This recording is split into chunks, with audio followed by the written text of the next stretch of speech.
Scatta il Green Pass rafforzato nei mezzi pubblici. Dopo giornate di roventi, polemiche, minacce ad amministratori comunali e denunce alla Digos, è arrivata da Roma la deroga.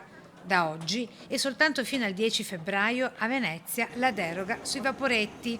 L'eccezione soltanto per due ragioni: studenti e salute.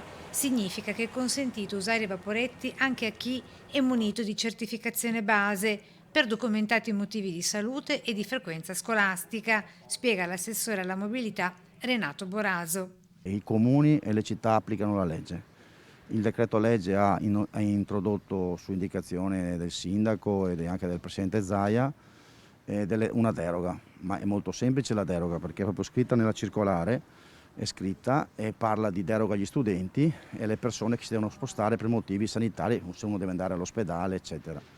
Significa altresì che le persone non vaccinate, sebbene con Green Pass da tampone negativo, non potranno prendere mezzi pubblici e quindi lasciare le isole. Deve attenersi alle disposizioni di legge, cioè deve o rimane a casa, purtroppo mi sono molto dispiaciuto, o si vaccina e noi invitiamo i cittadini a vaccinarsi perché è nel loro interesse per la loro salute e dei loro familiari, oppure si muovono con mezzi privati, taxi, si organizzano qualche mezzo privato. L'amarezza dell'assessore Boraso, che per le sue dichiarazioni si è trovato suo malgrado nel mirino di alcuni Novax, con pesanti minacce e insulti recapitatigli via mail. Come cognomi, ognuno si prende le sue responsabilità.